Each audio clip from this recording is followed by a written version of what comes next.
Hello everyone, welcome back to the channel. I hope आप सभी ने वीडियो 1 जो उसका पार्ट 1 है यूनिट 6 का उसको अच्छी तरीके से कंप्लीट कर लिया होगा और एक बार तो नोट्स को भी गो थ्रू कर लिया होगा। अगर नहीं करा तो जल्दी से जाके पहले वीडियो 1 देखो, क्योंकि ये सारे टॉपिक्स इंटर रिलेटेड हैं। और आज के इस वीडियो में हम सबसे सबसे सबसे ज़्यादा इंपॉर्टेंट टॉपिक इस पूरी यूनिट का कॉन्फ्लिक्ट प्रोसेस को करने जा रहे हैं। एंड बिलीव मी, ये 15 मार्क्स 7.5 मार्क्स में पूछ लिया जाता है, तो हम इसको बिल्कुल भी नहीं छोड़ सकते और इसको हम मेक श्योर करेंगे कि इसको बहुत परफेक्टली तैयार करके जाएं। ठीक है, चलिए फिर बिना किसी देरी के हम शुरू करते हैं हमारे आज के टॉपिक को। आज हम सिर्फ कॉन्फ्लिक्ट प्रोसेस पढ़ेंगे। ओके, सो स्टेज 1, ये 5 स्टेजेस के अंदर इसका काम होता है। ठीक है, stage 1, stage 2, stage 3, stage 4, stage 5। Okay, stage 1 में क्या होता है? Reason for conflict. एक कॉन्फ्लिक्ट का प्रोसेस है कि किन किन स्टेजेस को पार करके एक प्रॉपर कॉन्फ्लिक्ट जनरेट होता है। बात समझ आ रही है मेरी? अपोजिशन, रीजन फॉर कॉन्फ्लिक्ट, सबसे पहला स्टेज है कि रीजन क्या है कॉन्फ्लिक्ट का। जो ये बहसबाजी हुई है, जो ये मतभेद हुए हैं, इसका रीजन क्या है, उसकी जड़ में जाएंगे सबसे पहले हम। सो पोटेंशियल अपोजिशन और इनकम्पैटिबिलिटी। ठीक है, थोड़ा मुश्किल है, नहीं याद होता छोड़ देना इसको, इतना याद रख लेना, रीजन फॉर कॉन्फ्लिक्ट। ठीक है, this is when something starts causing tension. मतलब रीजन क्या होता है किसी भी चीज का, गुस्से का, कि कोई चीज आपको टेंशन देने लग जाए, आपको मेंटल ट्रॉमा दे कि भाई ये क्या हो रहा है मेरे साथ, कुछ गलत है, कुछ डिसएग्री वाली फीलिंग आपको आए, लाइक बैड कम्युनिकेशन, मिसअंडरस्टैंडिंग और लैक ऑफ कम्युनिकेशन। देखिए, ज्यादातर टेंशन तब होती है जब आपकी मिसअंडरस्टैंडिंग हो या फिर मिसकम्युनिकेशन। मैं कुछ और कहना चाहती थी, आपने कुछ और समझा, हमारी बहस हो गई। Are you getting my point? Because जो मैं आपसे एक्सपेक्ट करी थी वो आपने नहीं बोला, और जो आप मेरे से एक्सपेक्ट करते थे वो कुछ और चीज हो गई, हमारी कुछ बहस हो गई, गुस्सा हो गया। सो रॉन्ग स्ट्रक्चर, कोई अनक्लियर रोल है, रिस्पॉन्सिबिलिटीज हम पहले पढ़ चुके फैक्टर्स में, वो कुछ हो गया। कोई पर्सनल इश्यूज हैं, आपने कोई मेरी वैल्यूज पे गलत कमेंट कर दिया, या मैंने आपके किसी बिलीफ को पिन पॉइंट कर दिया। ठीक है, these are called antecedent conditions, the starting point of conflict, जहां से कॉन्फ्लिक्ट की शुरुआत हुई है। जो जड़ है, जड़ क्या है कि हमारे कोई इश्यूज हो गए, हमारे कोई बैड कम्युनिकेशन है, मिसअंडरस्टैंडिंग है, या फिर कोई अनक्लियर रोल्स या रिस्पॉन्सिबिलिटीज है, इन सब की वजह से जड़ पैदा हो गई कॉन्फ्लिक्ट की। तो मेन रीजन, जिसको आप एंटीसीडेंट कंडीशंस भी बोलते हैं, the starting point of conflict. मैं हर पॉइंट को बार बार रिपीट करूंगी, बिकॉज ये सारी चीजें आपके दिमाग में बैठना बहुत जरूरी है। स्टेज 1 में हम क्या कर रहे हैं? स्टेज 1 में हम हमारे दिमाग में ये बिठा रहे हैं कि ये क्या है, it's a starting point of conflict, the reason of conflict. Clear होती है चीजें यहाँ पे? Okay, now focus on the second one. Stage 2 क्या कहता है? रियलाइजेशन, कि हमें फील हो, हम उसको क्या करें, पॉइंट कर ले कि हाँ कुछ हुआ है। Realisation, cognition and personalisation. क्या मतलब है समझते हैं। Now the people start feeling और नोटिसिंग द कॉन्फ्लिक्ट। अब हमें होता है कि हाँ कुछ हुआ है, कॉन्फ्लिक्ट है। Perceived conflict when someone realise that something is wrong.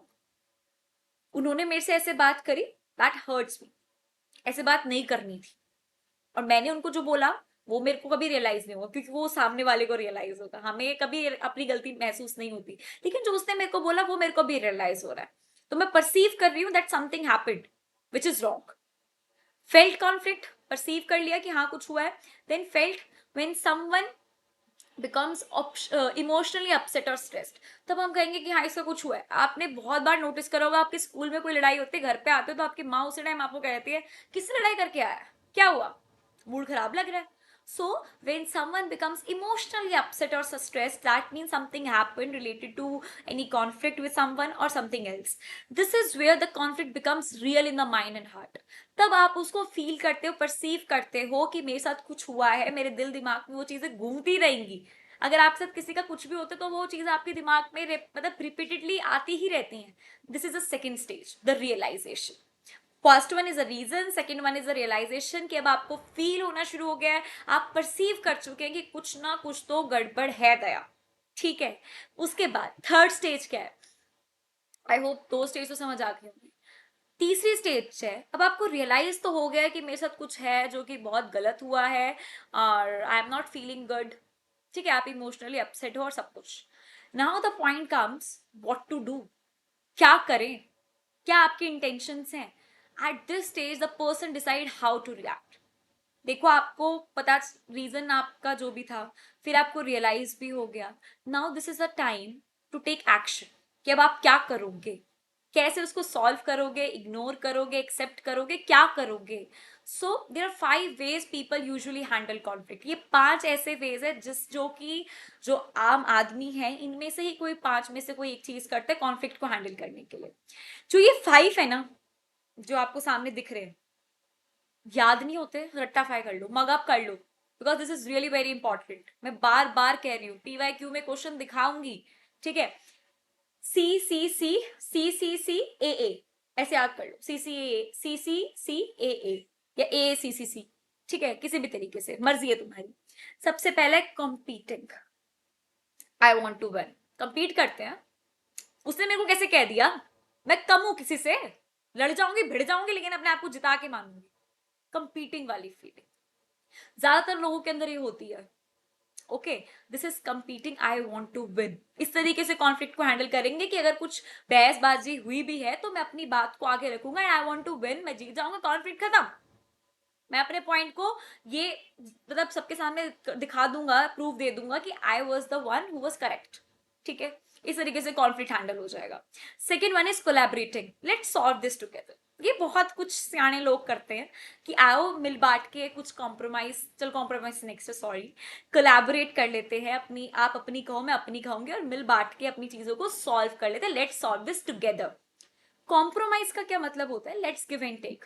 तुम ये कॉम्प्रो करो, मैं ये कॉम्प्रोमाइज करती हूँ, सेक्रीफाइस करना, कॉम्प्रोमाइज करना, ये एक सॉल्यूशन होता है। कोलैबोरेशन का मतलब आपको समझ आ गया कि साथ मिलकर हम सॉल्व कर लेते हैं, लेट्स सॉल्व दिस टुगेदर, मिल बांट के जो भी हमारा ओपिनियन बन रहा है उसको कर लेते हैं। कॉम्प्रोमाइज का मतलब है कुछ कॉम्प्रोमाइज करना।